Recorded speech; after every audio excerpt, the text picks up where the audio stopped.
Welcome to public TV news బులెటిన్ల ముందుగా headlines. భద్రాచలంలోని రాములవారి కళ్యాణానికి ఏర్పాట్లు సిద్ధం.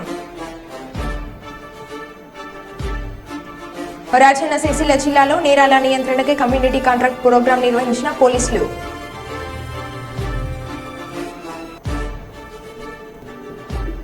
కడియం శ్రీహరిపై మాజీ MLA doctor Rajaiah fire.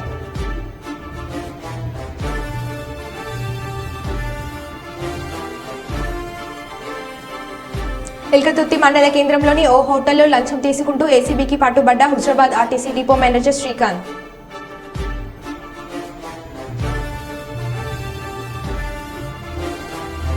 IKP centre కోసం కలెక్టర్కు వినతి పత్రం అందజేత.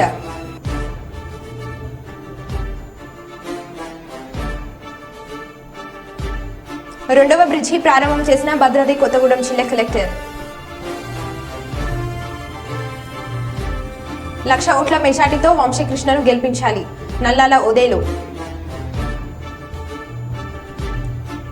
ఇక వివరాల్లోకి వెళ్తే, మంచిర్యాల జిల్లా మిట్పల్లిలో గ్రామంలో వివో మదర్ తెరిసా ఆధ్వర్యంలో ఐకేపీ వడ్ల కొనుగోలు కేంద్రం ఉండాలని రైతులు కోరుకుంటున్నారు. రైతుల యొక్క ఆవేదనను అర్థం చేసుకుని జిల్లా కలెక్టర్ స్పందించి వెంటనే ఐకేపీను ప్రారంభించగలరని మిట్పల్లి గ్రామం రైతుల జిల్లా కేంద్రంలోని సమీకృత కలెక్టరేట్ కార్యాలయం ముందు కలెక్టర్కి వినతి పత్రం అందజేయడం జరిగింది. ఈ సందర్భంగా మదర్ తెరిసా వివో సభ్యులు దుగ్గుట శకుంతల మాట్లాడుతూ మిట్టపల్లి గ్రామంలోని ఐకేపీ సెంటర్ని రైతులు ఎలాంటి సమాచారం లేకుండా తీసేయడం జరిగిందని, దానివల్ల రైతులు చాలా నష్టపోతున్నారని, మదర్ తెరిసా వివో 35 గ్రూపులు ఉన్నాయి, ఐకేపీ సెంటర్ ద్వారా 2% లాభం సమకూరుతుందని ఆవిడ తెలియజేశారు.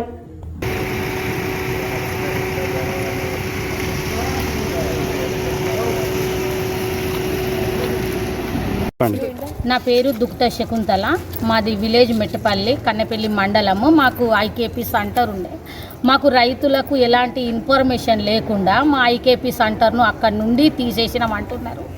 మాకు రైతులకు చాలా నష్టం జరుగుతుంది. మా మదర్ తెరిసా వివోలో 35 గ్రూపులు ఉన్నాయి. దానివల్ల మాకు 2% మాకు లాభం వస్తుంది. ఆ లాభంతో మేము సీఏలకు కానీ ఏదైనా మెటీరియల్ కొనుక్కోవడం కానీ, ఇప్పుడు వడ్లు జల్లెడ పట్టమంటున్నారు, జల్లెడ మిషన్ కొనుక్కున్నాం మా డబ్బులు పెట్టుకొనే మాకు వచ్చిన లాభంతో.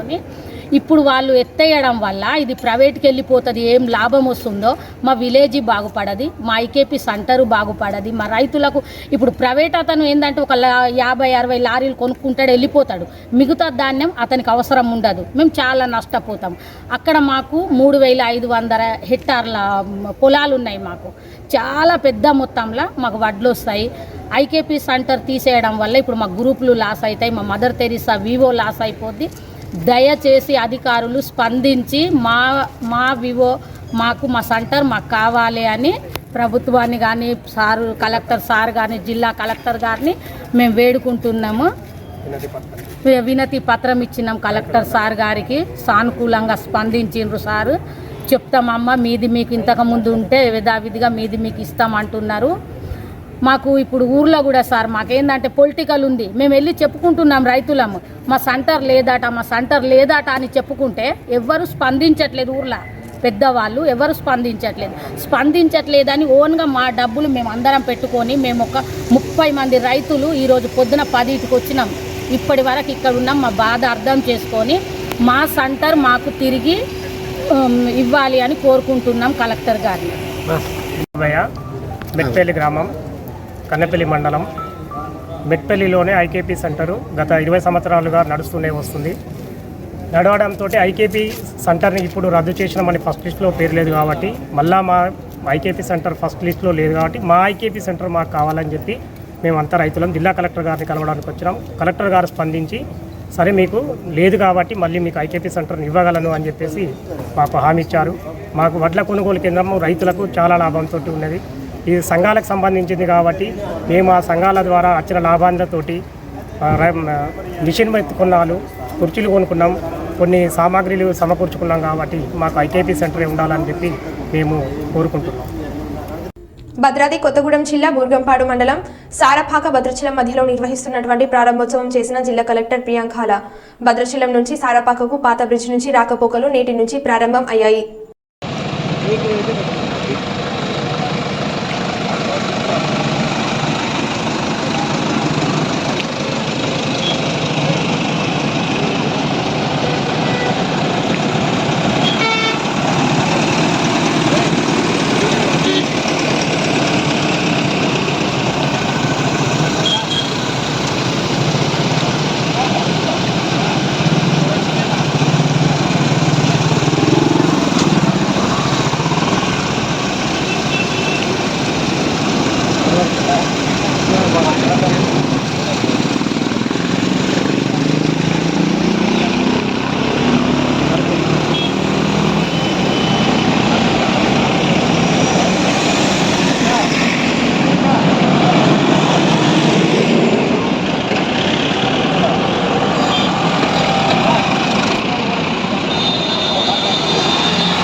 6:30 ఫ్రమ్ విజయవాడ టు జగదల్పూర్ మీద మన high level bridge at Godavari inauguration చేయడం జరిగింది. ఇది 166 కిలోమీటర్స్లో ఉన్న ఈ బ్రిడ్జ్ గోదావరి మీద 2014లో స్టార్ట్ చేసి ఇప్పుడు మేము కంప్లీట్ చేయడం జరిగింది. After so much of work ఈరోజు చాలా సక్సెస్ఫుల్గా ఇనాగ్రేట్ చేసుకున్నాము. ఈ బ్రిడ్జ్ 2.3 కిలోమీటర్స్ లెంత్లో, బ్రిడ్జ్ వచ్చేసి 1.2 కిలోమీటర్స్, అప్రోచ్ వచ్చేసి remaining of the area. Bridge with వచ్చేసి 12 metres and the road with 7.5 metres and remaining is pathways. So ఇది మేము ఈరోజు హై లెవెల్ బ్రిడ్జ్ అనేది ఇనాగ్రేషన్ చేసుకున్నాము.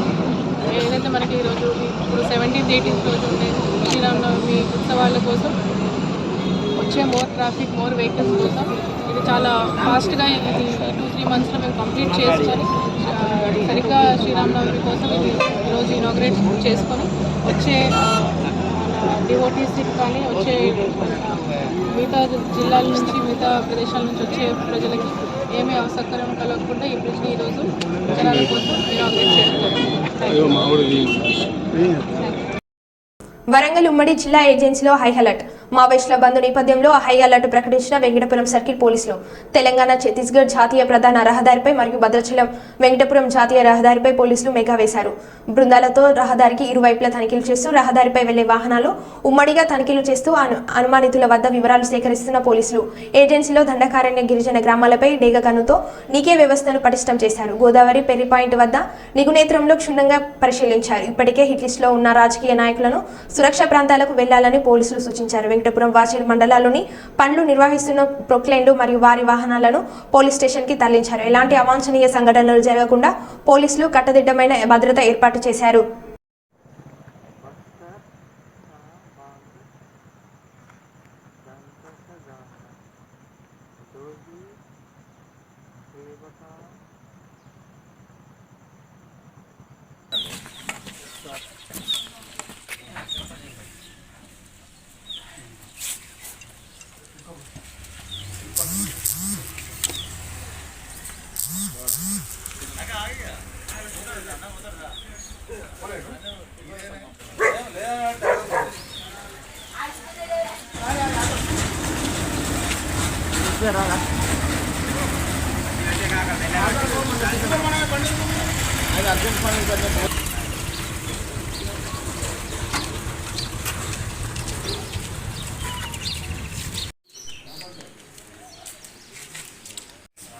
ఈరోజు కొంచెం మీ సమయాన్ని మాకు కేటాయించండి. అంటే ఇది ఎలక్షన్ వస్తున్నాయి కాబట్టి పోలీస్ శాఖ తరఫున ప్రజలు ఒక భరోసా కల్పించడానికి అప్పుడప్పుడు సడన్ కార్డనెన్స్ సెర్చ్ ఆపరేషన్ చేస్తున్నాం. కార్డనెన్స్ సెర్చ్ అంటే ఊరు 4 బయటికి వెళ్ళే దారులను మూసేసి ఊరు మొత్తం ఇల్లు జల్లెడబట్టి చెక్ చేయడం జరుగుతుంది. అంటే ఎవరైనా బయట వ్యక్తులు వస్తున్నారా, ఊళ్ళో ఏమన్నా అసాంఘిక కార్యకలాపాలు జరుగుతున్నాయా, ఏమన్నా చట్ట వ్యతిరేకమైన చర్యలకు ఎవరైనా పాల్పడబోతున్నారా అని ఆ ఉద్దేశంతో ఈ సామాన్య ప్రజలు అంటే జనరల్ పీపుల్ మనం ఎవరి పని వాళ్ళు చేసుకునేటోళ్లకు డిస్టర్బెన్స్ కాకుండా వాళ్ళకు ఒక భరోసాని కలిగించడం శ్రీ అఖిల్ మహాజన్ గారి ఆదేశాల మేరకు చేస్తున్నాం. ఈరోజు ఆ కార్యక్రమంలో భాగంగా మీ బొల్లారం విలేజ్లో చేస్తున్నాం. ఇప్పుడు వచ్చేవి సార్వత్రిక ఎన్నికలు మనకు ఈ వచ్చే నెలలో ఉన్నవి.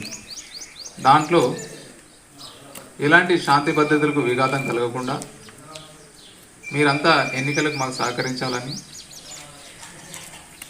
ఏమైనా ఇట్లా గొడవలు కానీ లేదంటే వర్గపూర్ కానీ ఏదైనా జరిగేటట్టు ఉన్నట్టయితే మా దృష్టికి తీసుకురావాలి.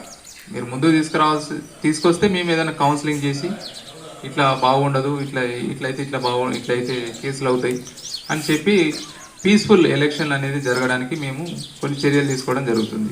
అక్కడ మనకు సిరిసిల్లలో ఒకటి డి అడిక్షన్ సెంటర్ అని పెట్టినాం. మీకు సరే మా వాడు గంజాయి తాగుతుండని అందరికి చెప్పుకోవడం ఇబ్బందిగా ఉంటే అది సీక్రెట్గా మెయింటైన్ చేస్తున్నాం. మీరు ఆ హాస్పిటల్కి వెళ్ళొచ్చు, డి అడిక్షన్ సెంటర్ ఉంది, అక్కడ డాక్టర్ ఉంటాడు, కౌన్సిలింగ్ చేసి దానికి సంబంధించిన మందులు ఇచ్చి చిన్న స్టేజ్లో ఉంటే దాన్ని మనం ఆపుకునే అవకాశం ఉంటుంది. మా ఎస్ఐ గారికి మీరు ఇన్ఫర్మేషన్ ఇవ్వండి, మేము రెడీ చేసి పట్టుకుంటాం వాళ్ళని.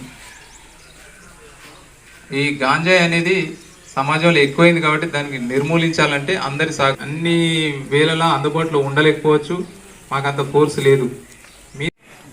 మన గ్రామంలో ఎప్పుడు ఇలాంటి గొడవ లేకుండా శాంతి సామరస్యం అందరూ అన్ని పార్టీల వాళ్ళు కలుసుకొని ఎవరికి ఇష్టమైన వాళ్ళు ఓటేసి ఉన్నారు. ఇప్పుడు ఎంపీ ఎలక్షన్ వస్తున్నాయి, ఎలాంటి గొడవలు లేకుండా ఉండి మాకు పోలీసు వారికి సహకరిస్తే మీకు మేము ధన్యవాదాలు తెలుపుతున్నాము. ఓకే, ఇక కోటపట్టు మనం మామిడిపల్లి కూడా కాలే మొన్న ముసలం మెల్ల మీద పుస్తకాలు పోయింది, అది మన నుగలమరి కాడ అయింది. కాబట్టి మనకు చుట్టుపక్కల అయితే పాటు మన గ్రామానికి సరౌండింగ్లో మనం 4-5 రోజుల పూట మనం సీసీ కెమెరాలు ఓపెనింగ్ చేసుకోవాలి. మీరు ఎవరిస్తారా ఎవరైనా కమ్యూనిటీ కాంటాక్ట్ ప్రోగ్రామ్ అంటారు. అంటే మీకు దగ్గరకు వచ్చి మీ సమస్య తెలుసుకోవడమా, లేకపోతే మీకు మాకున్న దూరాన్ని తగ్గించుకోవడమా, దీనికోసం. ఎందుకంటే మీకు పోలీస్ అంటే దూరం ఉండి పనిచేస్తారో చేయరో, లేకపోతే మనం చెప్పుకోవచ్చో లేదో అని ఉంటుంది. కాబట్టి మీ దగ్గరికి వచ్చి మీ సమస్యలు లేకపోతే మీ అవసరాలు చూడడం, తర్వాత లా అండ్ ఆర్డర్కి సంబంధించిన విషయాలు చర్చించడం, తర్వాత పోలీసు పనిలో మిమ్మల్ని భాగస్వామ్యం చేయడం. అంటే ఏం లేదు కానీ గాంజా వల్ల ఈ మత్తు ఏం చేస్తాడో తెలియదు. పిల్లోడు మంచి చేస్తాడో తెలియదు, చెడు చేస్తాడో తెలియదు, చంపుతాడో తెలియదు, రేప్ చేస్తాడో తెలియదు, చిన్నపిల్లలని ఏమైనా చేస్తాడో తెలియదు, దొంగతనం చేస్తాడో తెలియదు. ఏదైనా అంటే ఆ మత్తు డీ అడిక్షన్ సెంటర్ అనే పెట్టినాం. డ్రగ్ డీ అడిక్షన్ సెంటర్ అంటే మత్తు మందులను కొంచెం నెమ్మదిగా ఎట్లా తగ్గించాలా, ఎట్లా మానిపించాలనే దాని మీద ఒక సైకియాట్రిస్ట్ ఉంటాడు, డాక్టర్ ఉంటాడు, మందులు ఉంటాయి. ఆ మందుల ద్వారా తగ్గిస్తాము. కాబట్టి ఆ డ్రగ్ డీ అడిక్షన్ సెంటర్కు పంపించి వాళ్ళకి సహాయం చేద్దాం. అట్లనే ఈరోజు ఇక్కడ ఉన్న వాళ్ళందరూ ఒక నిర్ణయం తీసుకోండి, దీన్ని మనం అంతటా ప్రచారం చేద్దాం. డ్రగ్స్ అనేటివి అసలు ఎక్కడ కనిపించవద్దు. చదువుకున్న వాళ్ళు చదువుకోని వాళ్ళు అందరూ కూడా దీని ఒక ప్రామిస్గా తీసుకోండి.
కరీంనగర్ పట్టణ కేంద్రంలో ప్రాథమిక వ్యవసాయ సహకార సంఘం వారి ఆధ్వర్యంలో తెలంగాణ రాష్ట్ర ప్రభుత్వం తెలంగాణ రాష్ట్ర పౌర సరఫరాల సంస్థ ద్వారా ఈ రోజు నుండి మార్కెట్ కమిటీ యార్డుల వారి ధాన్యం కొనుగోలు చేయబడుతుందని ఈ సందర్భంగా తెలియజేశారు.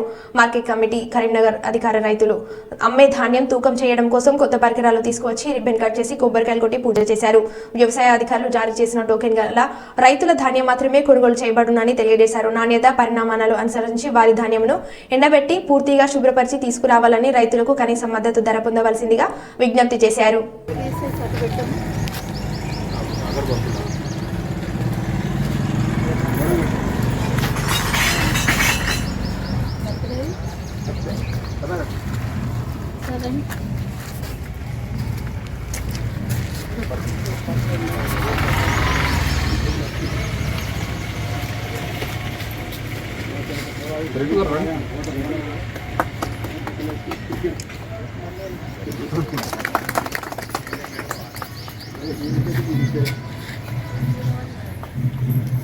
ప్రెస్ వల్ల నాకు నా విజ్ఞప్తి ఏంటంటే దీన్ని మీరు నెగటివ్ తీసుకోవద్దు, పాజిటివ్ తీసుకోవాలి. రైతులు ఇంకా రాకపోయినా కూడా మనం సెంటర్ ఓపెన్ చేస్తున్నాము అంటే మనం రైతులకు ఒక భరోసా ఇస్తున్నట్టుగా తీసుకోవాలి.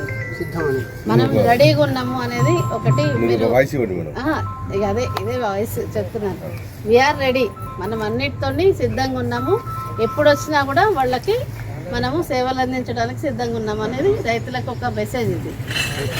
రైతులు బయట అమ్ముకోవడం కాకుండా ఇక్కడికి వచ్చి మద్దతు ధరకు ప్రభుత్వం ఇచ్చేటువంటి సౌకర్యం ఉపయోగించుకోవాలని రైతు సోదరులందరికీ విజ్ఞప్తి.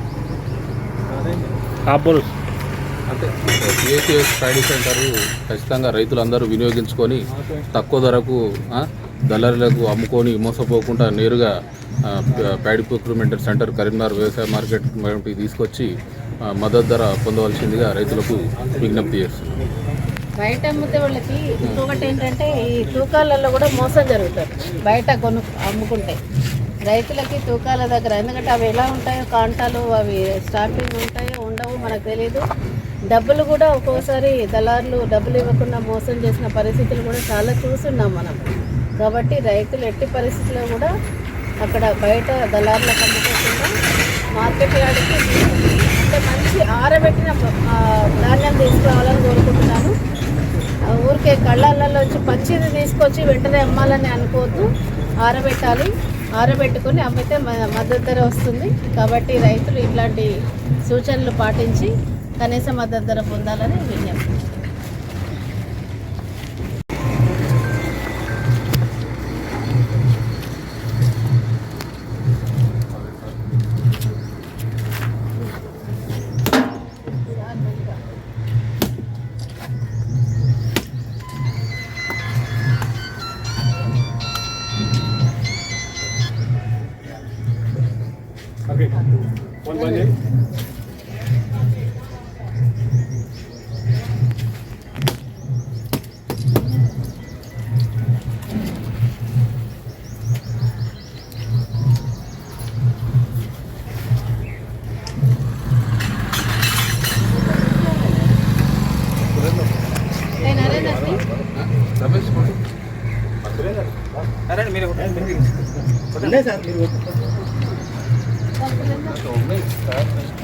हमारी दड़वा अच्छी था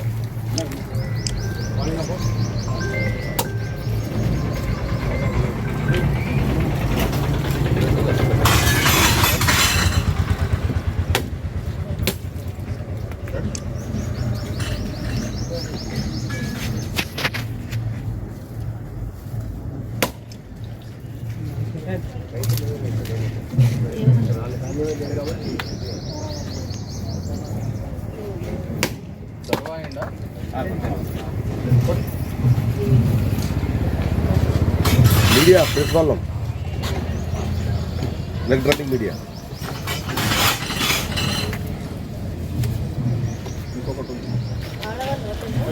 రైతు లేరా రైతులు ఎవరన్నా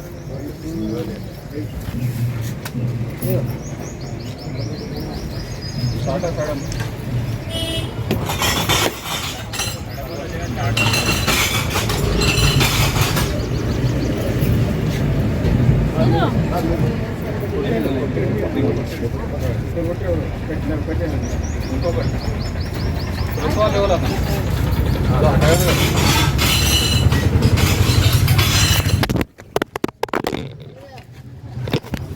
పెద్దపల్లి జిల్లా రామగుండం నియోజకవర్గంలో టీఆర్ఎస్ పార్టీ కార్యాలయంలో అంబేద్కర్ 133వ జయంతి వేడుకలను ఘనంగా నిర్వహించారు. ఈ కార్యక్రమానికి ముఖ్య అతిథిగా మాజీ మంత్రి కుప్పల ఈశ్వర్ హాజరయ్యారు. ఈ కార్యక్రమంలో రామగుండం మాజీ శాసనసభ్యులు కోరికంటి చంద, టీఆర్ఎస్ పార్టీ నాయకులు, కార్యకర్తలు పాల్గొన్నారు. టీఆర్ఎస్ పార్టీ నియోజకవర్గ కార్యాలయంలో అంబేద్కర్ జయంతి వేడుకలను ఘనంగా నిర్వహించుకోవడం జరిగింది.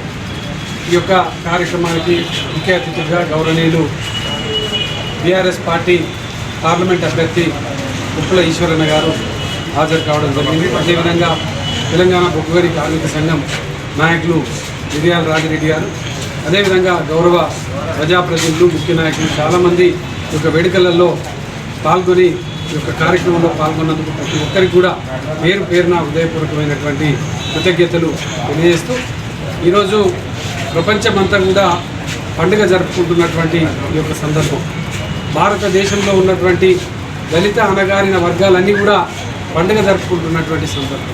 మా కోసం జన్మించినటువంటి మహానాయకుడు డాక్టర్ బిఆర్ బాబాసాహెబ్ అంబేద్కర్ అని వల్ల దేవుడిలాగా కొనియాడుతున్నటువంటి ఈ యొక్క ఈరోజు తెలంగాణ రాష్ట్రంలో ఉన్నటువంటి ప్రజలందరూ కూడా గౌరవ మాజీ ముఖ్యమంత్రి గారు కేసీఆర్ గారి నాయకత్వంలో ఈ యొక్క అంబేద్కర్ గారి ఆశయాలను తెలంగాణ ప్రజలకు పూర్తి స్థాయిలో అందించేటువంటి విధంగా కృషి చేసినటువంటి సందర్భాలను కూడా గుర్తు చేసుకుంటూ ఇక్కడ తెలంగాణ రాష్ట్ర సచివాలయాన్ని కూడా డాక్టర్ బిఆర్ బాబాసాహెబ్ అంబేద్కర్ గారి నామకరణం చేయడంతో పాటు దళిత బహుజనులందరూ కూడా ఇక్కడ ఉన్నటువంటి అణగారిన వర్గాలన్నీ కూడా దళిత వర్గాలన్నీ కూడా వీళ్ళ సంపన్న వర్గాలుగా జీవించడం కోసం దళిత బంధు అనేటువంటి గొప్ప పథకాన్ని అంబేద్కర్ గారి ఆశయ సాధన కోసమే ఏర్పాటు చేసినటువంటి సందర్భాన్ని ప్రతి ఒక్కరు కూడా గుర్తు చేసుకుంటూ ఈరోజు అంబేద్కర్ గారి ఆశయ సాధన కోసం మొట్టమొదటిగా భారతదేశంలో మొట్టమొదటిగా నిలబడ్డటువంటి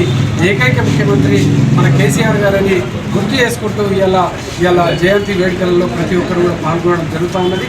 అన్ని వర్గాల జన్మదినాన్ని పురస్కరించుకొని ఈరోజు భారతదేశ వ్యాప్తంగా వేడుకలు జరుపుకుంటున్నటువంటి సందర్భంలో ఈరోజు గోదావరి పట్టణంలో కూడా ఈ యొక్క వేడుకలు జరుపుకుంటున్నటువంటి సమయంలో హాజరైనటువంటి నాయకులకు ధన్యవాదాలు తెలియజేస్తూ మొదటగా భారత రాజ్యాంగ నిర్మాత డాక్టర్ బాబాసాహెబ్ అంబేద్కర్ గారు ఈ దేశానికి అన్ని వర్గాలకు సంబంధించినటువంటి ఒక గొప్ప రాజ్యాంగాన్ని అందించినటువంటి ప్రపంచ మేధావిగా ప్రఖ్యాతిగాంచినటువంటి గొప్ప నాయకుడు డాక్టర్ బాబాసాహెబ్ అంబేద్కర్ గారు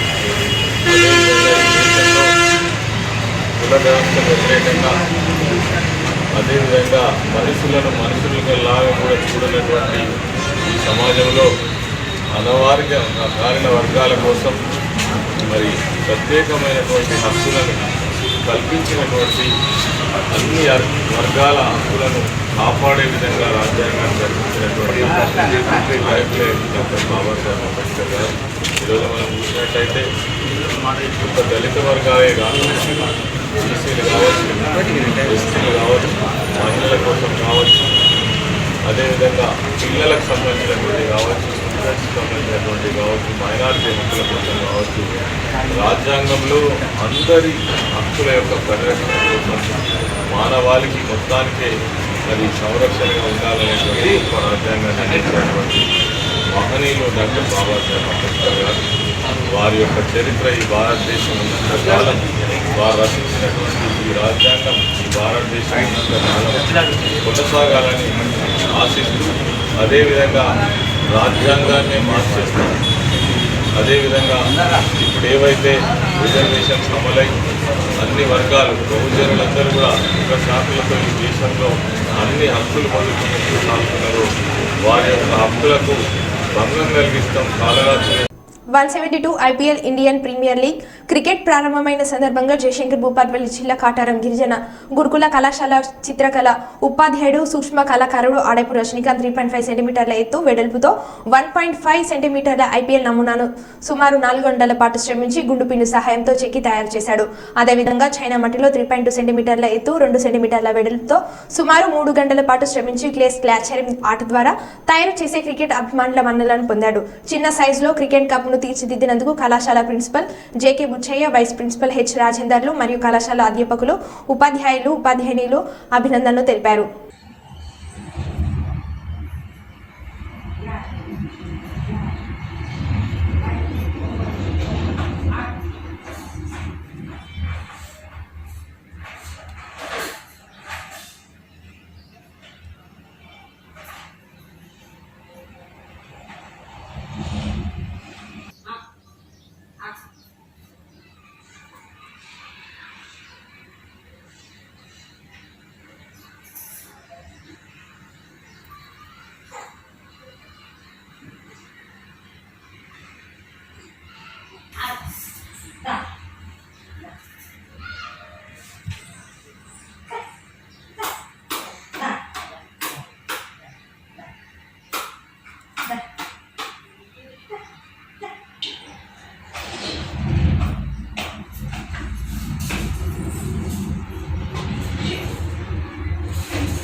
పేరు ఆడపు రజనీకాంత్. నేను 17వ IPL జరుగుతున్న సందర్భంగా చాక్పీస్పై 3.5 సెంటీమీటర్లు ఎత్తున్నటువంటి మరియు 1.5 సెంటీమీటర్ల వెలుపున్నటువంటి IPL కప్ నమూనాను సుమారు 4 గంటల పాటు గుండుపిల్ల సాయంతో చెక్కి ఉన్నాను. అదేవిధంగా చైనా క్లే ద్వారా 3.2 సెంటీమీటర్ల ఎత్తున్నటువంటి మరియు 2 సెంటీమీటర్ల వ్యాసం ఉన్నటువంటి ఐపీఎల్ కప్ నమూనాను సుమారుగా 3 గంటల పాటు శ్రమించి చైనా క్లే స్కల్ప్చరింగ్ ఆర్ట్ ద్వారా తయారు చేశాను. మరో బులెటిన్లో మళ్ళీ కలుద్దాం. Stay tune.